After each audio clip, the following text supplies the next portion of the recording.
Mr. Edenfield. Mr. Kmetz. Thank you, Mr. Sifke. So I'll piggyback right off of Mr. Edenfield and Mr. Sifke's sentiments there.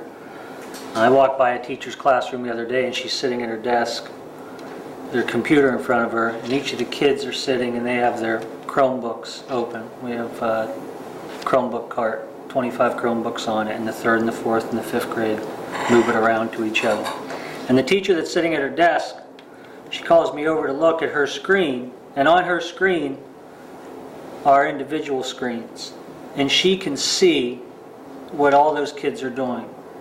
She's created questions, and the kids are sitting at their seats answering questions, and she can see each response that they're doing in live time. And I just thought, wow, I mean, that's just powerful. So it's interesting. It's interesting. And, you know, some of the teachers really jump off and take some of this, and some need a little more help and assistance and guidance with it. So I think talking with Mr. Edenfield, with Mr. Sifke, I mean, this is the direction we want teachers to certainly go, and with the technology that we have available to us, and more technology, I don't know, but it's just interesting, that aspect of it. Well, let me back up a little bit. We had our Halloween kickoff.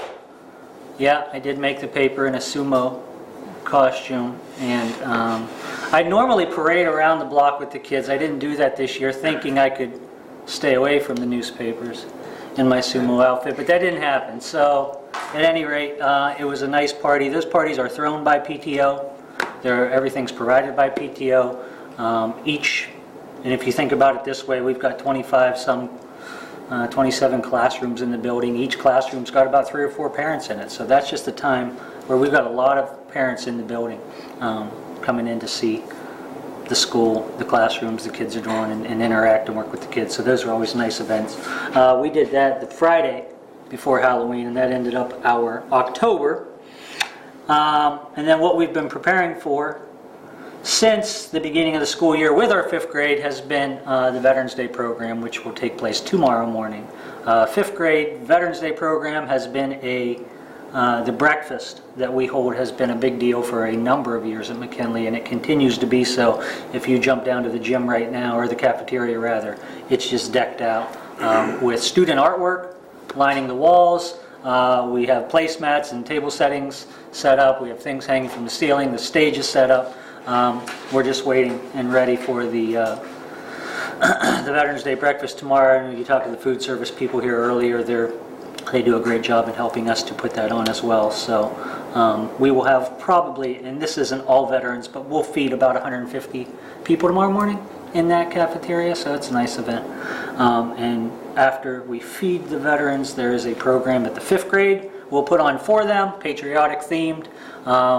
Some people viewed it Tuesday night when the 5th grade put it on at McKinley for families, and it was a great performance, and it's going to be a great performance tomorrow. So we look forward to that every year, and I think it's something special that we continue to instill in the students, not necessarily in the classroom and the curriculum, but it's an extension of that we continue to express to them the importance of Veterans Day and the themes behind it and so forth. So it's nice that we could continue to do that, and we will tomorrow morning.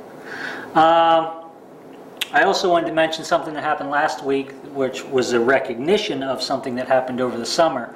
You may have seen it in the newspaper, but McKinley was the #1 school in Ohio to log minutes for the Scholastic Summer Reading Challenge. Scholastic is the group that puts on our book fairs. They sell books and so forth with our weekly or our monthly book orders. And so they also hold a challenge to continue to try to get kids to continue to read over the summer. And so Mrs. Van Leeuwen puts this together each year, and in May visits classrooms, talks to kids. Teachers show the kids how to log minutes after you read. You go on a line and you log your minutes that you read. And so our little school in Ohio was the #1 school to do that in Ohio this past summer. and so that was a nice thing. Scholastic sent somebody to us. Mr. Sifke was there. We had a presentation. We had about 200 kids in the cafeteria from grades 1 to 5 who were K to 4 last year. They did hop up and see the 6th graders at David Anderson who were 5th graders last year. So gave them some donuts and hot chocolate for their hard effort. So hopefully they'll remember that next May and then read all summer long next year too. But that was a nice event. And I'm glad that we could recognize that kind of summer effort, even though here we are in November. So that was nice. Something else that continues this time of year with our 5th grade is the DARE program. We continue to have the DARE program. Officer Daub comes in regularly through the first months of school to meet with kids, to teach lessons to them. Does a great job.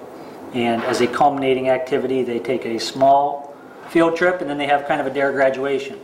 So the small field trip is to the Salem Fun Factory, which will be the Tuesday before Thanksgiving break. And then when they come back from Thanksgiving break on Friday the 2nd, they will have a DARE graduation where they will present their posters that they've created and read their essays. And they usually have a guest speaker, which is usually somebody from the Sheriff's Department that brings a dog in, and the kids, they get a kick out of that. So that's a nice event as well, the DARE program, and that'll wrap up after Thanksgiving break. The only other things of note I wanted to make sure I mentioned was that we did the past 2 days, Tuesday and Wednesday, take the 3rd grade reading test, state reading test. There is a fall administration of it. Last year it was in December. The week before, or the year before that, it was in October. This year it's in November. So we'll get those results back to see how our students performed, hopefully in December, if not early January. And then they'll take another 3rd grade reading test when everybody else tests in the spring, March, and April. So we did that the past few days, and we did it online, and we were successful doing it online. But that happened the past couple of days. So outside of that, things are moving along nicely for the school year. We'll be sending home progress reports for the second 9 weeks quickly here. That'll end up before Christmas break.